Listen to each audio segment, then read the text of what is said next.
seeing the guides now. It's the valley, the big room, the room where all the guides are. Yeah. Do you see it? Yeah. They seem to be at desks again. Check me on that. Yeah, it looks like a huge office floor. Yes.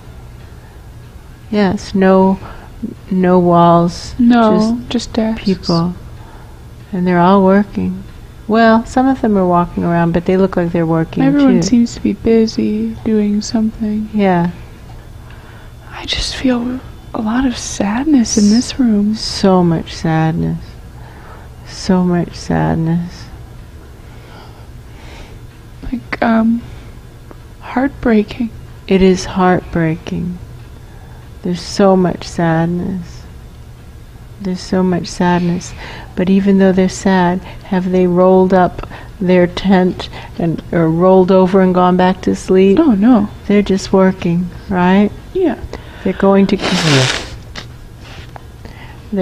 go down fighting, so to speak, right? Right.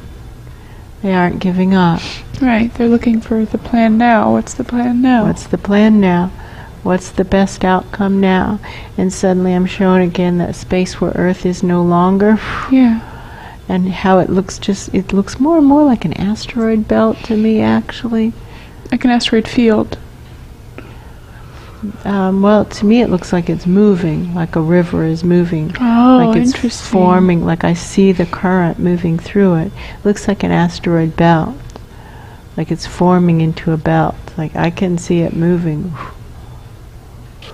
Which might be a reflection of time passing. Does that make sense? Yeah, that makes sense. Yeah. I wonder what this means, just in the physical 3D sense. What does this mean? That's a good question. I don't know. It'll be interesting. We're going to find out. I'm pretty sure of that. I have a feeling we're going to find out. I have a feeling we're going to find out reasonably soon. Reasonably soon. Sooner, not later. Sooner, not later. I see someone in the big room with the tables with a stopwatch. Yes, I see the Do you see them? stopwatch. It's someone's job to man the stopwatch. Yes, I see that stopwatch. Oh, that person seems really sad too. Really sad. Everyone here feels so sad, so bummed. It feels like it's just time to pack up.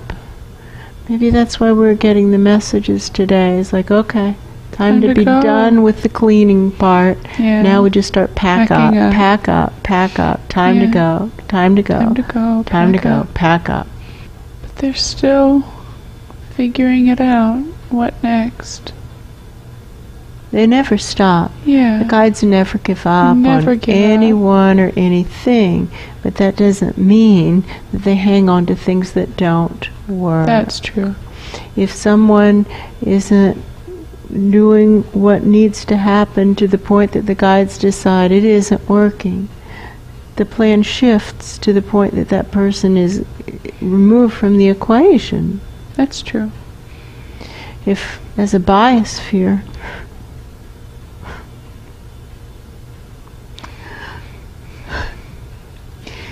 it isn't working to the point that it needs to be removed from the equation, well, that will happen too. That's true. That's different than giving up. Does that make sense? That's not giving up. That's just making a new plan. Yeah, it's making a new plan. It's acknowledging what does and doesn't work. Right. And making a new plan. We will see what happens reasonably soon. Look at the clock on the wall. Yeah. And now let's just ask, will we find out within 10 years? Oh, yeah. They laugh. Can you hear them laughing? Yeah. It's like, oh, yeah, that's cute. Will we find out within 5 years? Yeah. Certainly. Certainly. Will we find out within 3? 3? Yeah. Within 2? Yeah. Within 1. That feels actually more hittable. It's more like, boom, about a year. About a year. Given the current plan. Things may shift, but given the current plan, about a year, we'll find out. Wow. That's true. Well, onward ho. Yeah. Onward ho. We still have a 5-year plan for our prison work. That's right. And A 1-year apparent demolition does not negate the assignment. Nope. It doesn't. So we go out working for the greater good. We go out working to trigger the awakening. We go out working to trigger the awakening, which circles back around to time to start packing it up because we had to be back in D.C. for our appointments. Yeah. So we're cleaning up the rubble. I get it. Here in this home, in this building, this house. This is a house of God. It's not our house. This is a house of God. We're clear about that. We're serving this house of God, treating it with respect, right? Right. And we're treating our work with respect. Here, our work in the higher dimensions, we're treating with respect. Our work in the prisons, we're treating with respect. To treat all of life with respect, in fact, is important, isn't it? That is true. Yes. What do you notice here in the room with the guides? What more do you notice? They all seem to be working. They're all still working. There seem to be phone calls. Some of them are on the phone. But who are they on the phone They don't seem to be on the phone with no one on Earth. Bodies. No. The phones are either out or up. Yeah, they feel like up. Yeah.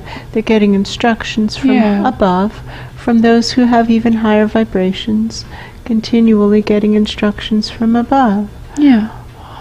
Let's draw channels up for all beings. For all beings, channels up, instructions from above, instructions from above, channels up, channels up, channels up, instructions from above. This is the goal. This is the goal.